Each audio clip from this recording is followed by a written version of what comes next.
El siguiente programa es presentado y producido por Senda.fm para CTN Internacional.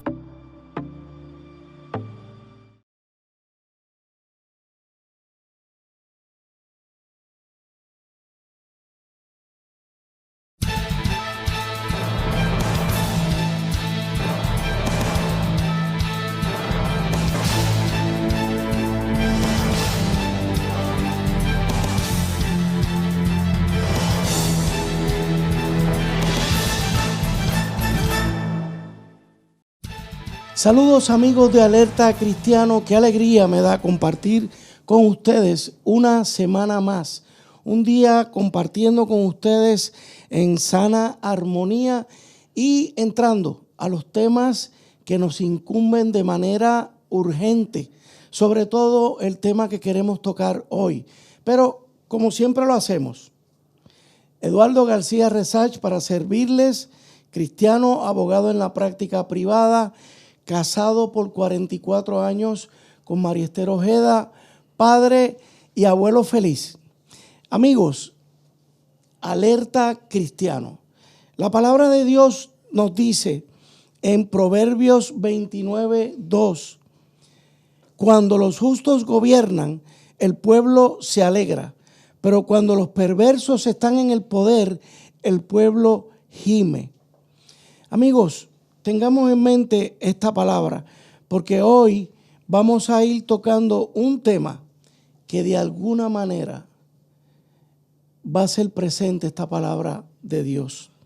Las noticias que nos han venido sacudiendo en las últimas 2 semanas y los graves escándalos que están siendo investigados tanto por las autoridades estatales como las federales han calado muy hondo en la ciudadanía y han colocado a la corrupción de manera destacada ante los ojos diariamente de Puerto Rico.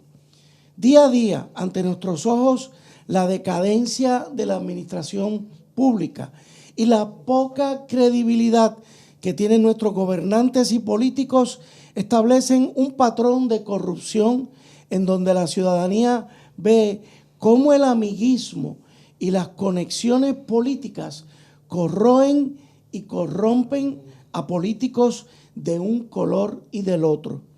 La corrupción para el cristiano entraña un pecado grave, pues es una agresión al prójimo y también al bien común de nuestro pueblo.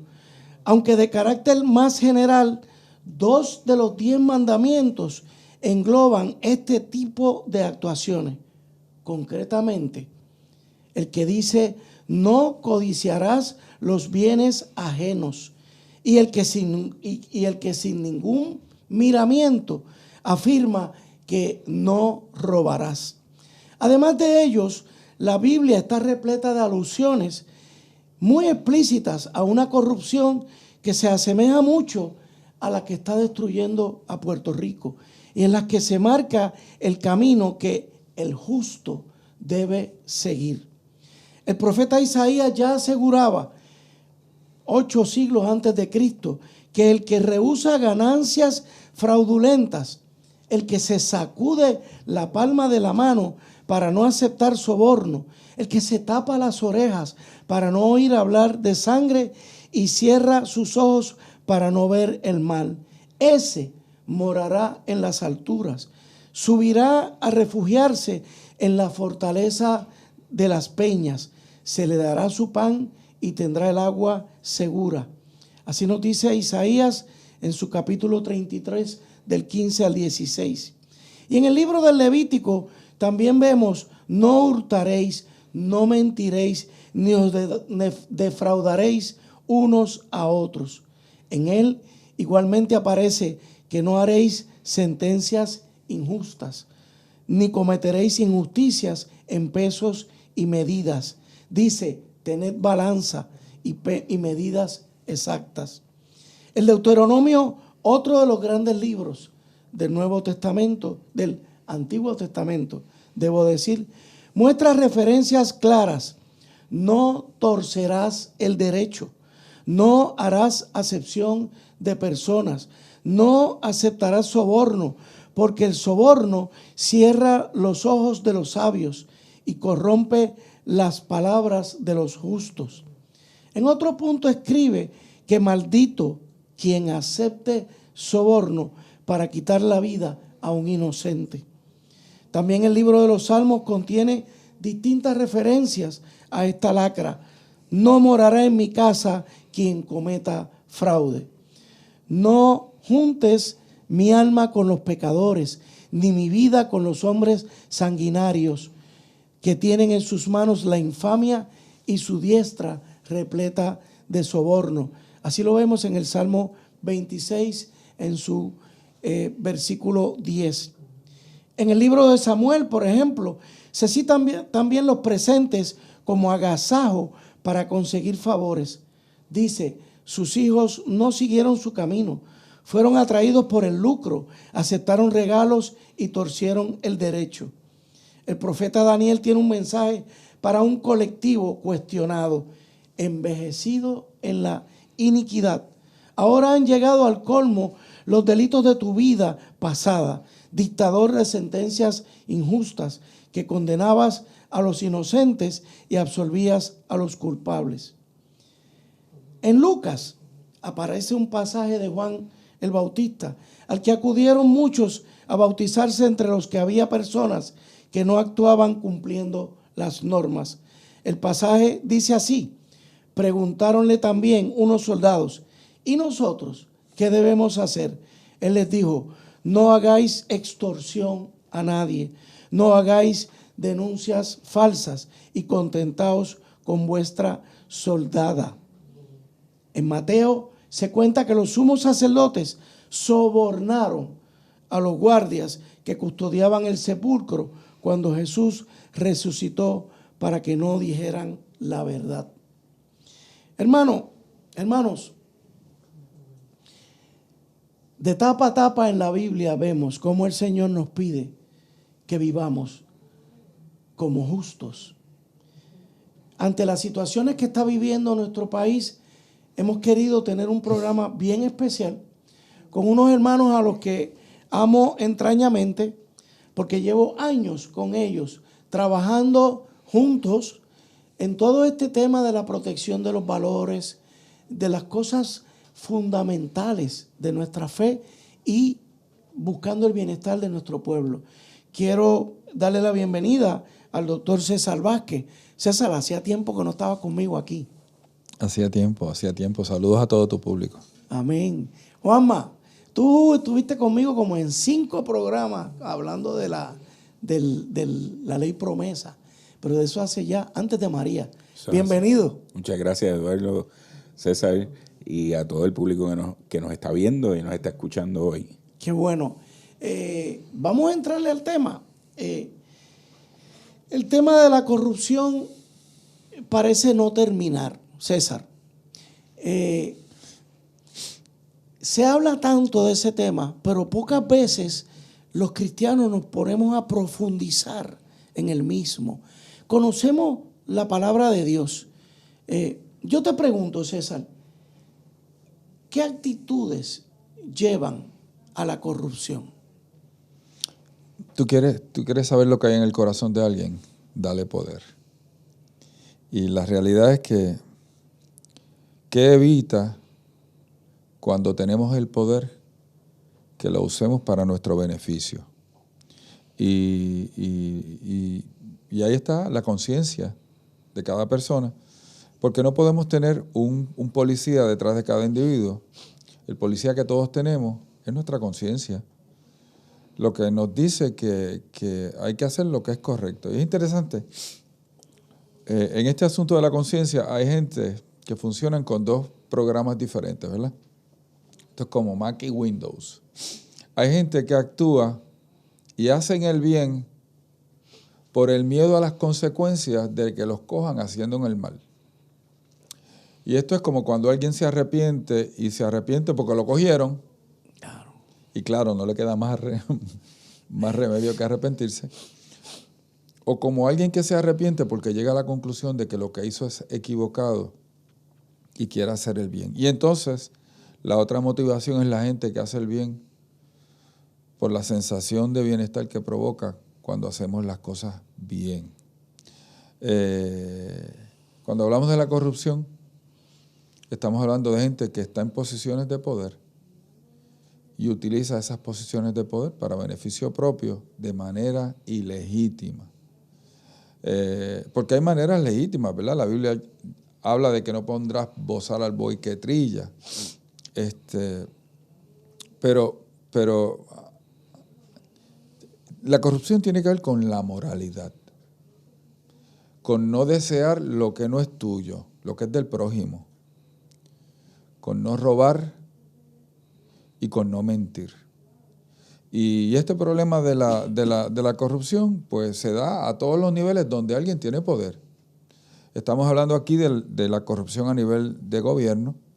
Obviamente a nivel de gobierno nos afecta a todos. Pero tenemos corrupción a nivel de diferentes posiciones de poder, ¿verdad? Tenemos corrupción a nivel de la iglesia, tenemos corrupción a nivel de una compañía, tenemos corrupción a nivel de los representantes de un grupo comunitario. Todo aquel que tiene acceso a dinero, que tiene acceso a decisiones que pudieran implicar beneficio personal o beneficio, y voy a usar la expresión, los amigos del alma, ¿verdad? Uh-huh. Tiene el riesgo de corromperse. Y de hecho, cuando uno va a la Biblia, pues uno ve esa realidad repetirse una y otra vez, y hay admoniciones, ¿verdad? En el libro de Proverbios, en Eclesiastés, en los profetas, donde se sabe que el beneficio de un pueblo depende de que su gobernante no le abra su corazón a la corrupción. Y tenemos corrupción en el hogar. Cuando un padre, por ejemplo, utiliza el dinero que es para el beneficio de sus hijos, para el vicio, para los caballos, para el licor, tenemos corrupción. Y la realidad es que un pueblo corrupto inevitablemente va a tener gobernantes corruptos. Sí. Amigos, vamos a hacer una pausa. Esta ha sido la introducción. De regreso estaremos con ustedes en unos segundos. Alerta Cristiana.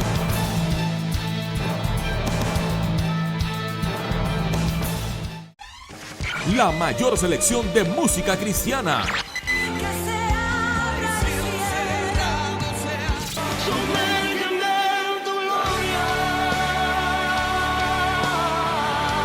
La mayor selección de música cristiana. 24 horas la tienes aquí en Senda FM. Sonido que levanta y restaura. Conéctate y únete a nosotros a través de las siguientes redes sociales. Síguenos en twitter.com/WandaRolón. Búscanos en facebook.com/Apóstol Wanda Rolón. Véanos en youtube.com/Wanda Rolón. Y también nos sigues a través de Instagram @Wanda Rolón o a través de nuestra página web www.alaba.org.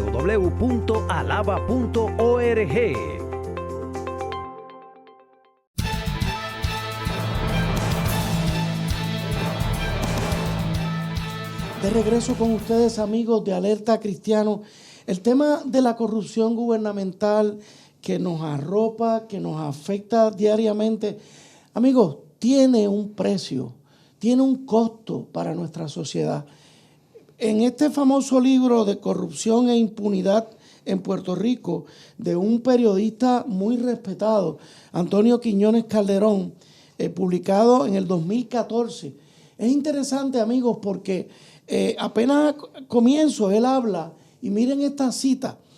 En el 2009, el Negociado Federal de Investigaciones, FBI, sus siglas en inglés, estimó que la corrupción pública le costó al pueblo, al Estado, a sus ciudadanos, cerca de 860 millones, unos 443 millones más que el promedio de 417 millones durante el periodo del 93 al 2000.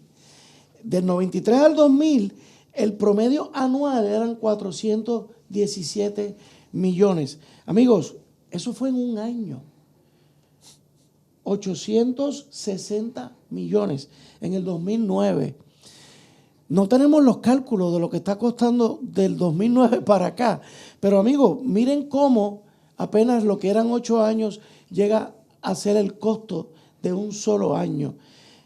Juanma, este precio que paga nuestro pueblo está arraigado. Es como una matita que no podemos sacar. Digo, un árbol. Tiene raíces profundas. Tiene raíces profundas. Raíces profundas que van al corazón de un pueblo y al corazón de cada uno de nosotros. Amén. Eso es así. Que solo se arrancan con la verdad, con la honestidad, con la transparencia, a veces con la vergüenza. Porque arrancar la corrupción de nuestras propias vidas y del entorno conlleva un examen de la conciencia, no tan solo del individuo, sino de un pueblo. Y conlleva reconocer que esa corrupción nos habita, nos arropa, y arrancarla es un proceso de vergüenza, de arrepentimiento y de cambio. Correcto. Y de un proceso de cambio. Y eso lo sabemos todos los cristianos a nivel individual, pero a nivel de los pueblos, eso tiene que suceder. Y una de las cosas de esas raíces que van profundo al corazón de nuestro pueblo es el continuismo político que existe en este país. Aquí en nuestro país nosotros hemos experimentado una clase política que lleva años gobernando este país, alternándose políticamente, y que han permitido a través de esa alternancia, ¿verdad?, distintas instancias de corrupción, unos acusándose a otros de corruptos, unos acusándose a otros de quién es más corrupto que quién tiene menos moral para acusar al otro. Y lo vemos constantemente en los periódicos, en las entrevistas de radio. Cuando se le llama la atención a la corrupción de una administración, de la administración PNP, los PNP dicen, no, pero es que los populares han sido más corruptos. Y empiezan a señalar todo el listado de corrupción. Y cuando los señalamientos son a los populares, ¿verdad?, ellos dicen, no, pero los PNP tienen todas estas alternancias de poder y de corrupción. Y cuando de alguna manera, ¿verdad?, al PIB se le hace algún tipo de señalamiento, el reconocimiento es sí, pero han vivido del dinero público, de lo que le ha dado la Comisión Estatal de Elecciones, de lo que han obtenido aquí, de lo que han obtenido allá. Y la corrupción nos habita y es como una nube a veces que pensamos que no podemos sobrellevarla. Correcto.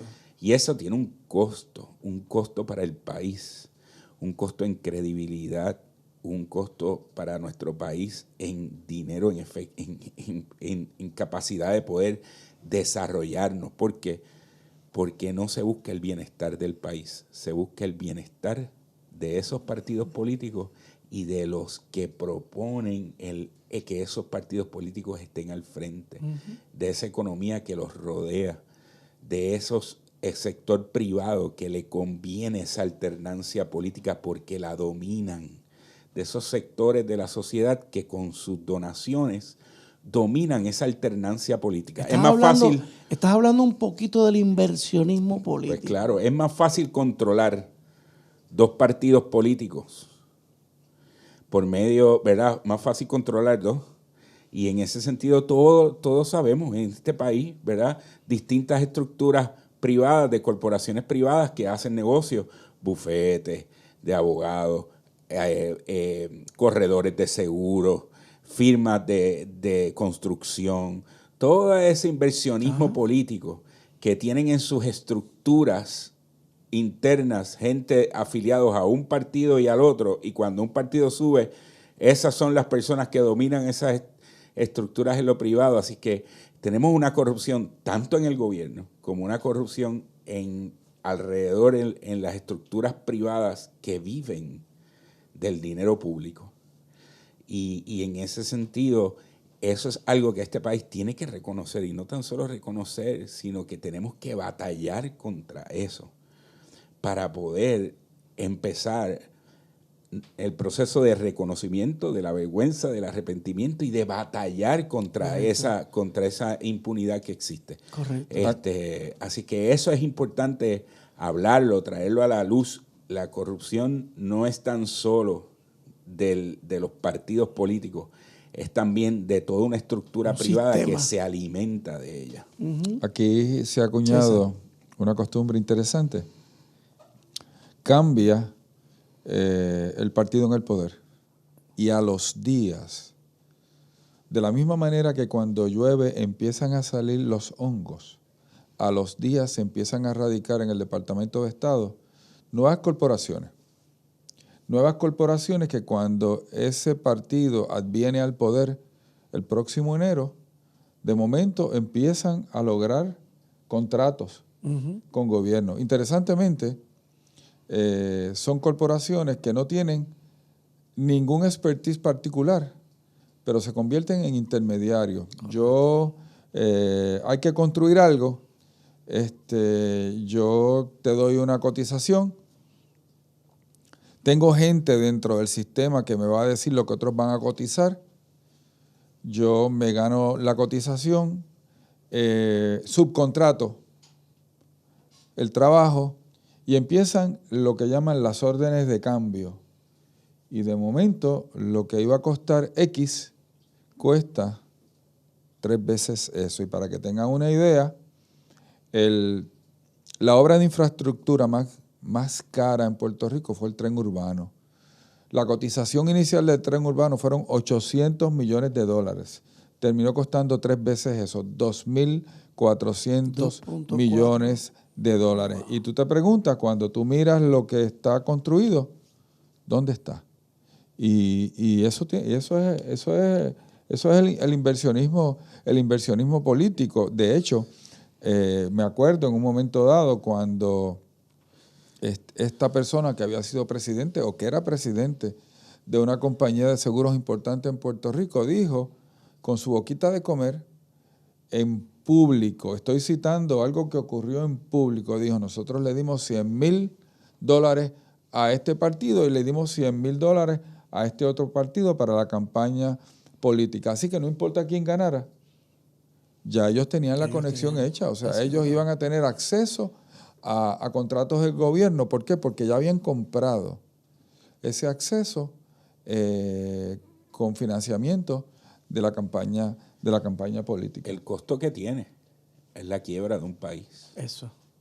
Que la estamos palpando. La quiebra. El costo que tiene es que hoy los pensionados se enfrentan a una realidad de que con lo poco que tienen, van a tener que vivir con menos. El costo que tiene es que no tenemos escuelas.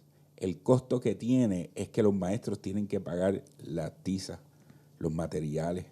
El costo que tiene es que tenemos una estructura gubernamental que le pagamos unos salarios a empleados que están capacitados para llevar a cabo un trabajo y no les permitimos llevar a cabo ese trabajo para contratar corporaciones privadas para que cobrando 3 veces más, hagan lo que el empleado público puede hacer y que estamos pagándole al empleado público. El costo que tiene es la quiebra de un país que es la que estamos enfrentando hoy. Y vemos que esa estructura política, esa estructura de partidos, ninguna ha tenido la capacidad de decirle al pueblo, es culpa nuestra. Y vemos que la misma estructura privada lo que ha hecho es que busca cómo subsistir en medio de esa debacle económica. ¿Y qué está haciendo? Subsistiendo ahora de los fondos que vienen para la ayuda. Correcto. Y los fondos no llegan y se queda la ayuda en ese inversionismo político. Y eso tiene un costo también emocional en el pueblo. Totalmente. Porque caemos en esta única actitud de un fatalismo tan terrible que yo no puedo hacer nada, ¿Qué yo voy a hacer? ¿Quién va a cambiar esto? ¿Cómo lo vamos a cambiar? Ay, si ya, mira, mi hijo, deja eso quieto. Esto no lo cambia nadie. Esto no lo cambia a nadie. Pues mira, vota por el menos malo. Ese tipo de actitud de que no puedo aspirar a algo superior, a hacer algo correcto. Y entonces, sin pensar en otros aspectos, ¿cómo entonces? Pues si ellos roban, yo voy a robar también. Entonces yo voy si ellos se aseguran lo de ellos, yo me tengo que voy a asegurar lo mío, cueste lo que cueste. Y para los cristianos eso tiene un serio problema. O sea, el día que a los cristianos eso nos arrastre, entonces sí que te digo yo, aquí no hay nada que buscar. Sí, o sea, una de las realidades de la corrupción, como empezábamos hablando, es que nosotros tenemos que batallar contra ella en nuestros corazones. Eso. Y el primer paso en abdicar nuestra responsabilidad ante la corrupción es lo que le dijo Caín a Dios. ¿Acaso soy yo guarda de mi hermano? Yo me aseguro lo mío, a mí no me importa lo que haga el otro. Ajá. Y esa corrupción, contra eso nosotros tenemos que batallar en nuestro corazón. Amén. Y nosotros tenemos que esperar en nuestra vida que nosotros podemos construir un país distinto, que va a costar, seguro que va a costar. Claro que va a costar. Que nos va a costar generaciones de inculcar una nueva cultura, seguro que sí. Que van a seguir habiendo casos de corrupción, claro que sí, pero no nos podemos rendir. Claro. No nos podemos rendir. Tú sabes que yo como médico tengo una visión particular sobre esto. No importa lo que yo haga, la gente se va a morir, y yo también. Pero la pregunta no es si la gente se va a morir, la pregunta es cómo va a vivir. Mi esfuerzo es para que la gente viva más saludable y disfruten más de la vida. Porque no es lo mismo tú vivir enfermo toda la vida y morirte que vivir toda la vida saludable y un día te llegó la hora, ¿verdad? Y en ese sentido, el fatalismo de mucha gente, los cristianos pues le hemos dado un tono espiritual, ¿verdad? Le hemos dado un barniz espiritual. Y el barniz eso es profético. Eso es profético. Eso es profético. O sea, que no importa lo que yo haga, aquí no va a cambiar nada. Y yo le digo a la gente, mire, vamos a ser honestos con la Escritura. ¿Qué es profético? Profético es el anticristo. Profético es los juicios que Dios menciona, ¿verdad? En el libro de Apocalipsis. Pero no es profético que a Puerto Rico se tenga que pudrir en la corrupción gubernamental. No es profético que yo tenga que permitir que unos pocos se echen mucho del dinero de este país y que mis hijos y mis nietos se tengan que ir de Puerto Rico porque no tienen futuro. No es profético que mientras se gastan cientos de millones, miles de millones en contratos infructuosos, tengamos que tener a los retirados de Puerto Rico muriéndose, teniendo que decidir entre si compran medicinas o compran comida. O sea, eso no es profético. Yo creo que muchas veces esta cosa de que es profético, realmente lo que esconde oye, no voy a invertir esfuerzo en eso. No voy a meter mano. No voy a meter mano. La versión espiritual de no me voy a esforzar es voy a orar. Voy a orar. Voy a orar por eso. César, es el cinismo y la indiferencia pintado de valor cristiano. Pintado de valor cristiano. Vamos a hacer una pausa. Amigos, están viendo el costo, ¿verdad? Están viendo el costo. Cada uno de nosotros, amigos, tenemos que hacer esta introspección. ¿Qué me cuesta? Si yo no estoy dispuesto a hacer un cambio en mí, primero que nada, para luego meter mano en la cosa pública y política puertorriqueña, eso tiene un costo, amigos. Hacemos una pausa. Alerta Cristiana.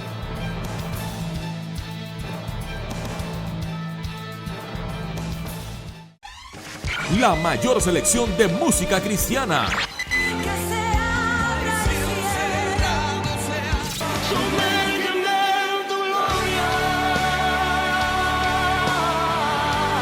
La mayor selección de música cristiana.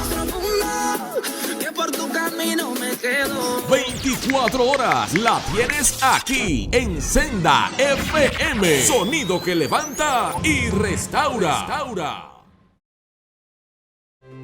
Conéctate y únete a nosotros a través de las siguientes redes sociales. Síguenos en twitter.com/WandaRolón.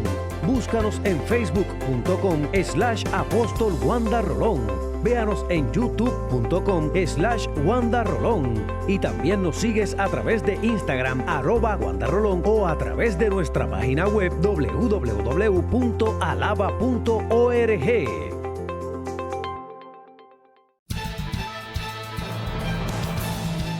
De regreso con ustedes, amigos de Alerta Cristiano, siguiendo con el costo de la corrupción. No podemos seguir en esa vorágine debemos hacer un cambio. Ese costo, Juanma, ¿tú podrías decir que aquí no hay un andamiaje jurídico, legal, que puede detener esto?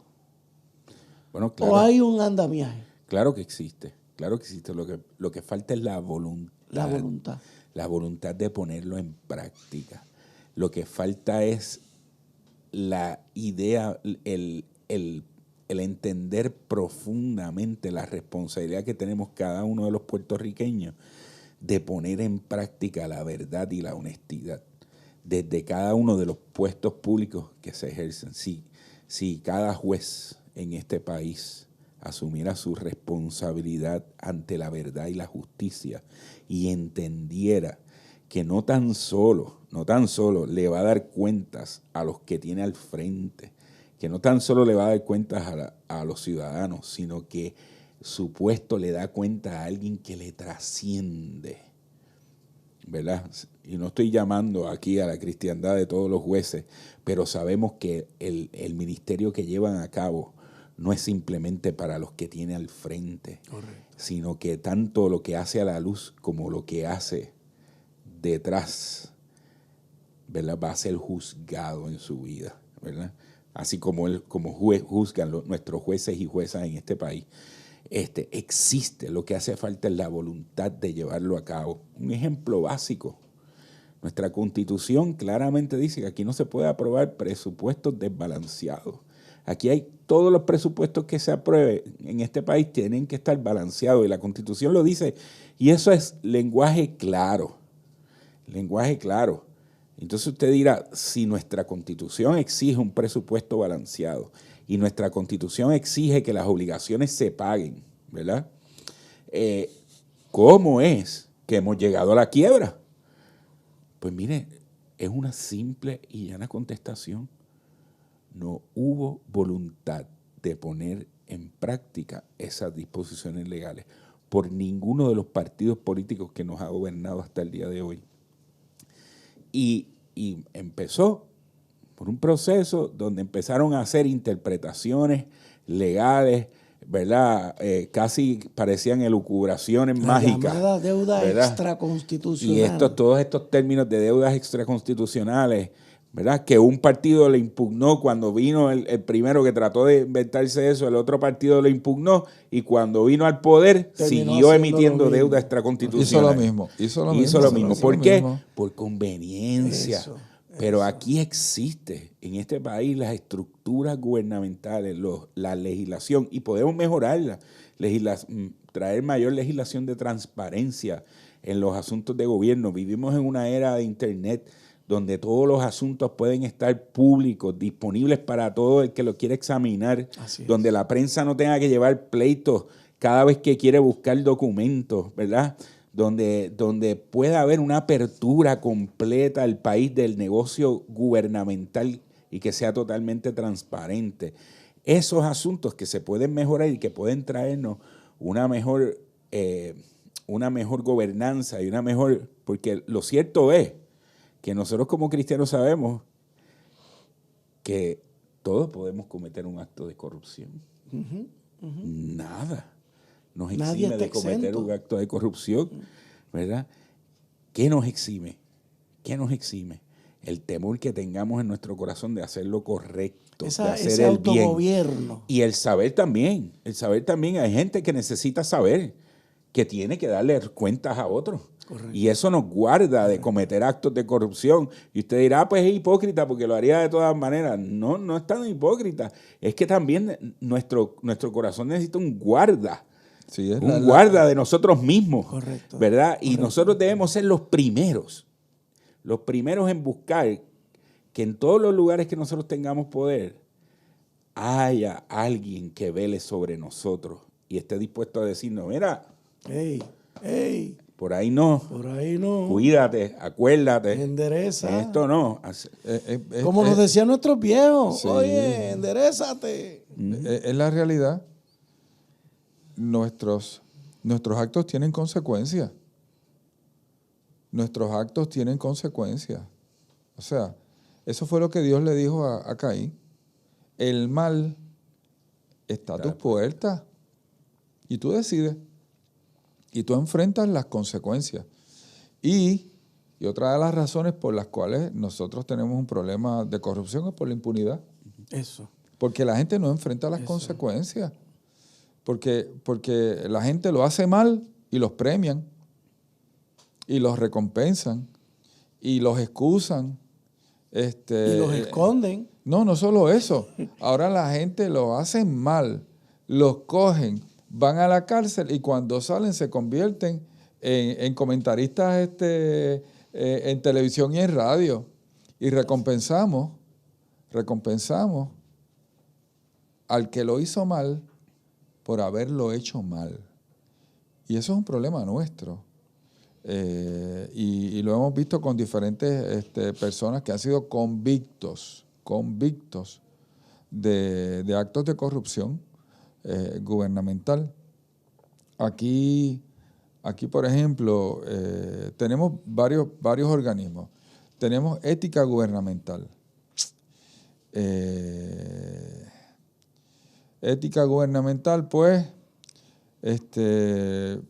yo creo que en ética gubernamental ha ocurrido como la última oración del libro de George Orwell, 1986. Todos los animales, 84, todos los animales son iguales. Hay algunos que son más iguales que otros. Sabemos que las reglas no se aplican igual. El fiscal independiente, ¿verdad? La oficina del fiscal independiente. ¿Qué pasa? El Departamento de Justicia. Oye, hay cosas que se pueden hacer, por ejemplo. ¿Por qué el Contralor tiene que ir a justicia para que sea justicia la que presente un caso? ¿Por qué no podemos, por legislación, extenderle a la Contralor o al Contralor para que vaya directamente a tribunales? Correcto. ¿Por qué tenemos que esperar a que se gaste todo el dinero de un presupuesto para que entre la Contralora a investigar? ¿Por qué no puede investigar ya cuando se haya gastado el 50%?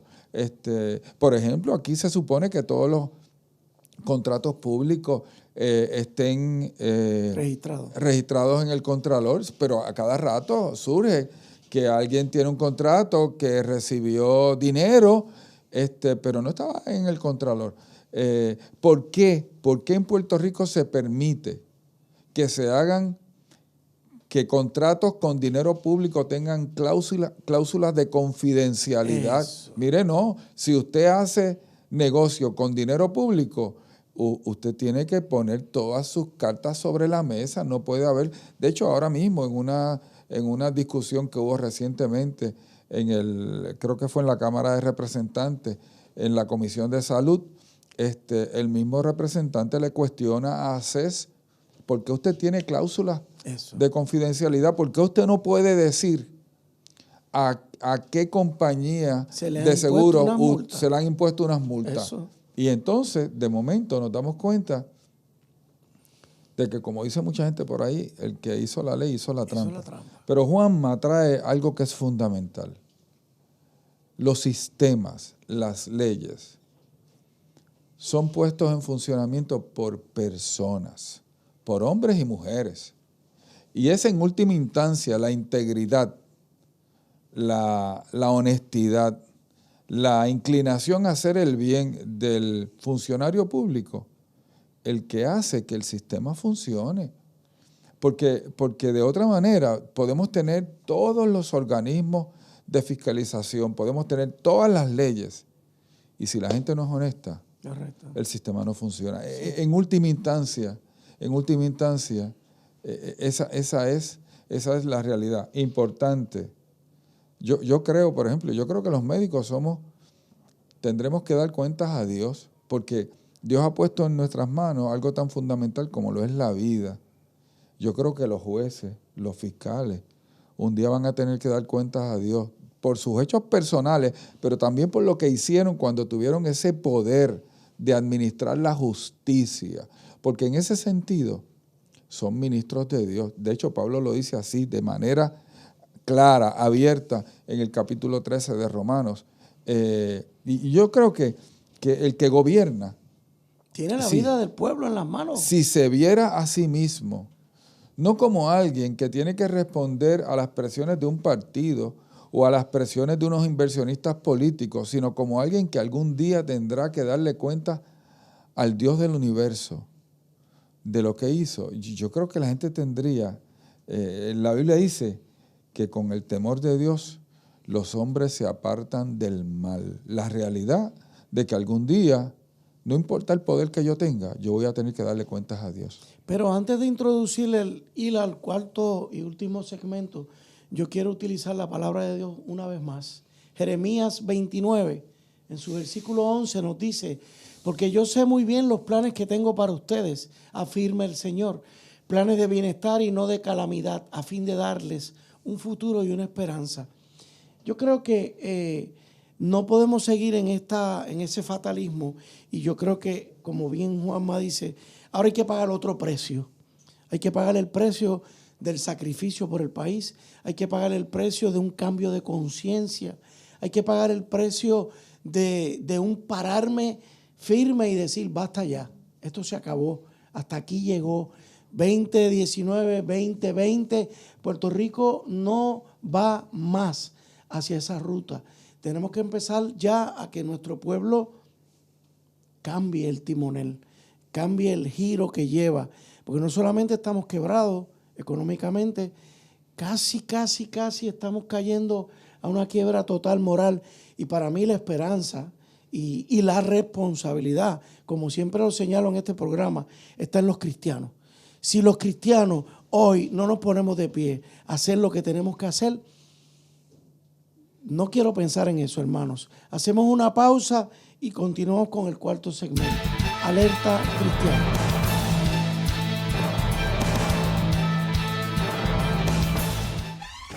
La mayor selección de música cristiana.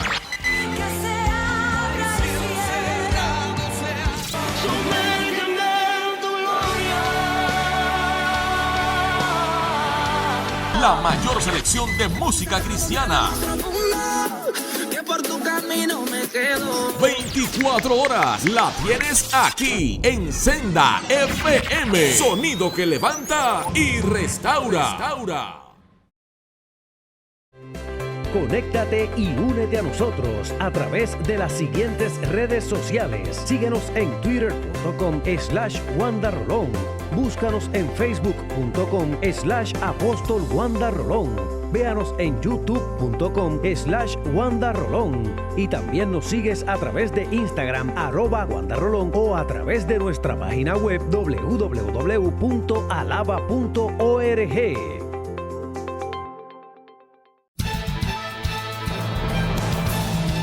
De regreso con ustedes, amigos. Basta ya de corrupción, basta ya de engaños, basta ya de la falta de respeto a nuestro pueblo, sobre todo a nuestro pueblo sufrido, a esos envejecientes, a esos hermanos que se han retirado después de toda una vida de trabajo intenso y ven cómo sus pensiones son mermadas. Vamos a la esperanza. Los cristianos tenemos esperanza, siempre tenemos una esperanza, pero eso hay que canalizarlo.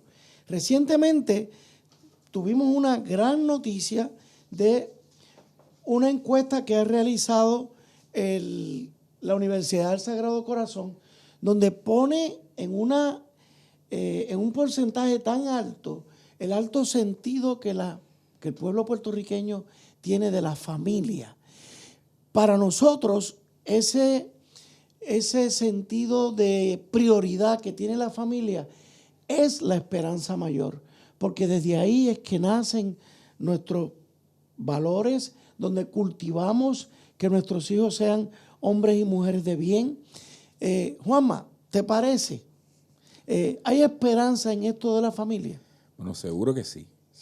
Y primordialmente, ¿verdad? Desde el punto de vista cristiano, nuestra esperanza básica está en Jesucristo y en lo que Él puede hacer por nosotros en la transformación de nuestros corazones y la transformación de nuestras vidas.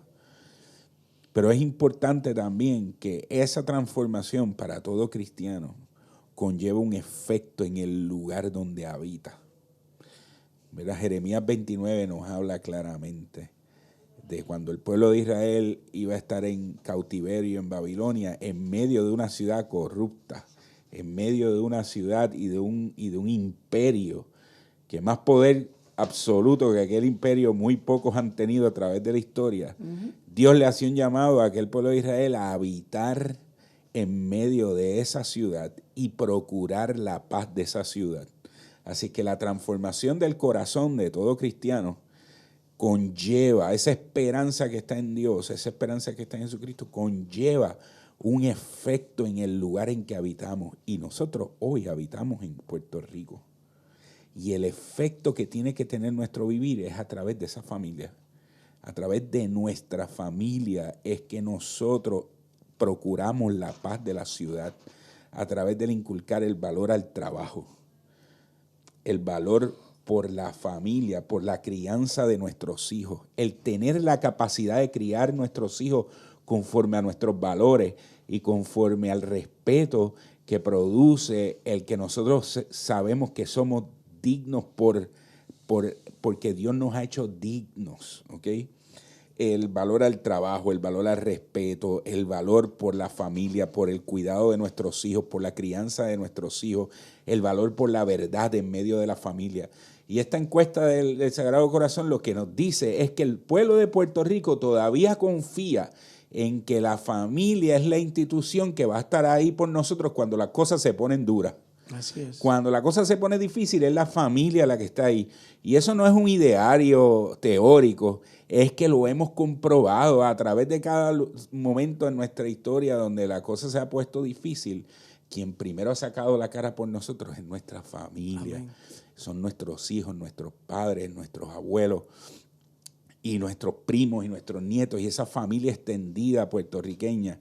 Y el puertorriqueño todavía confía en ella porque ha experimentado la cobertura de esa familia y ha visto que es buena. Y nosotros tenemos que preservar eso.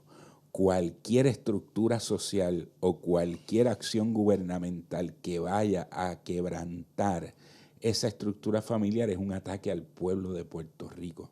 Y nosotros tenemos que batallar eso en todas las estructuras, sea un ataque económico a la estructura familiar, sea un ataque social a la estructura familiar, sea un ataque moral a la estructura familiar.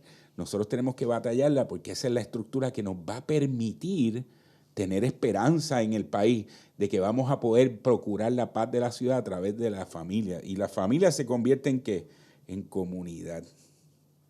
Y si nuestras comunidades están formadas por familias que tienen un entronque que perdure, un entronque fuerte, nuestras comunidades van a ser fuertes. Y nosotros vimos en este país cuando nos atacó María, quien sacó la cara por nosotros fueron nuestras familias y nuestras comunidades. Eso. Y todavía lo están haciendo. Y nosotros vimos que un país que la gente todavía se sorprende cuando veían las imágenes desde afuera, se sorprendían de la debacle que había en Puerto Rico, todavía se sorprenden hoy, ¿verdad? Y aunque la estructura está frágil y todo lo que sea, se sorprenden hoy de lo que se ha logrado.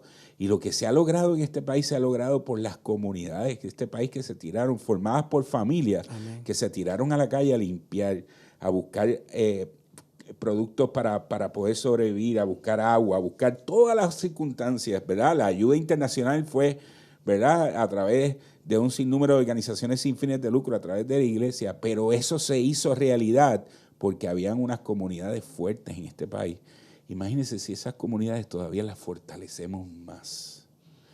Por ahí es que viene la esperanza de este país para procurar la paz de la ciudad, la familia y la comunidad.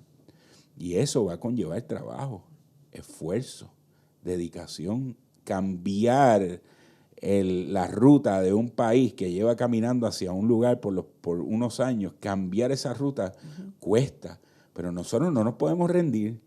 Es verdad, los cristianos tenemos que seguir adentrándonos en medio de la sociedad, fortaleciendo nuestras familias y abriendo nuestras familias hacia la comunidad. Eso. Contrario a lo que nos enseñan hoy, vamos a encerrarnos y vamos a procurar nuestro bienestar propio. Nosotros como cristianos, la orden que tenemos de parte de Dios es que abramos nuestras casas, que seamos hospitalarios, que busquemos a los que están a nuestro alrededor y formemos comunidades con un entronque fuerte que pueda afectar al país. César, ¿y la iglesia qué? ¿La iglesia también se va a encerrar en sus 4 paredes?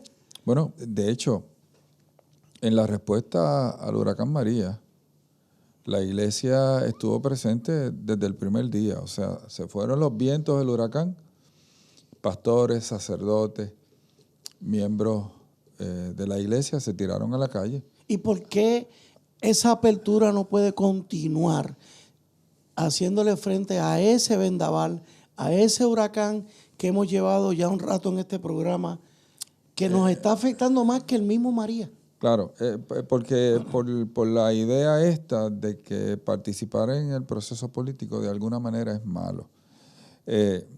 Lo que Juan me dijo es una realidad sociológica. A través de la historia, el entramado de seguridad que los americanos llaman el safety net, cuando todo lo demás falla, ¿qué nos protege? La familia. La familia. Claro. Pero la familia depende fundamentalmente de un elemento que conocemos, que es la sensación esta de solidaridad. La realidad de que yo no soy un individuo aislado, pero tenemos un problema en nuestra sociedad y es esta actitud donde se entroniza el individualismo, que no es otra cosa que egoísmo. O sea, lo único que importa soy yo y yo no me debo a nada o a nadie, no tengo ninguna, ¿cómo te digo? Ningún deber, ninguna lealtad a otra cosa que no sea mi propia conveniencia. Así que es interesante porque dentro de la iglesia se combate el individualismo, porque el segundo mandamiento es amarás a tu prójimo como a ti mismo. Y en ese sentido, nosotros tenemos que ver la familia y la familia de la fe.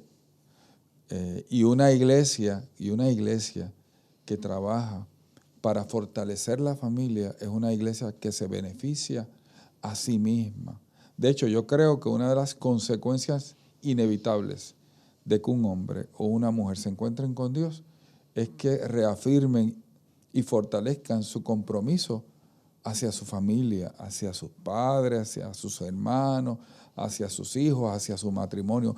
Eso tiene que ser, de hecho, muchas veces ese es el testimonio primario que la familia recibe de que alguien se ha encontrado con Dios, aunque no entiendan qué es lo que la persona cree, aunque no estén de acuerdo necesariamente con sus actividades, pero ven el cambio en el cuidado, en la ternura, en la lealtad que tiene. Así que nos tenemos que ver como comunidad. La realidad es que de la misma manera que enfrentamos los estragos de María como comunidad, tenemos que enfrentar estos estragos que son vientos huracanados y que van a hacer más daño precisamente como comunidad. O sea, aquí tiene que haber un esfuerzo para aunar esfuerzos, para de alguna manera hacer menos importantes las diferencias y enfatizar más lo que nos une. Aquí tenemos que unirnos como pueblo. Y muchas veces una de las de los obstáculos más grandes para eso es la división que crea, ¿verdad?, en nuestras ideologías particulares políticas. Eso hay que trabajarlo. O sea, porque cuando el huracán sopla 200 millas por hora, yo no le pregunto a mi vecino si es azul o es colorado o es verde para ayudarlo o para que me ayude. Así que hay que cambiar el discurso. Hay que volver a enseñarle a los niños y a los adolescentes que ellos tienen un deber hacia su familia inmediata, tienen un deber hacia su comunidad. Esta idea de que yo puedo hacer lo que me dé la gana porque yo no le hago mal a nadie, miren, no, lo que yo hago, bueno o malo, afecta a otros. Y literalmente es reconstruir las ideas que alimentan las acciones de un pueblo, es reeducar a un pueblo. Y esto es importante, no es de la noche a la mañana, no hay soluciones inmediatas, fáciles o mágicas, pero lo otro es no hacer nada. Y yo creo que eso no es una opción. Se nos termina el tiempo y me quiero despedir, amigos, de ustedes con el Salmo 31, versículo 24. Cobren ánimo y ármense de valor todos los que en el Señor esperan. Alerta, cristiano, tienes que estar en pie. Ya no es alerta, ahora es de pie también. De pie y dispuesto a hacer lo que hay que hacer por nuestro país. Que Dios les bendiga. Gracias, Juanma. Gracias, César. Dios les bendiga, amigos. Hasta la próxima. Alerta, cristiano.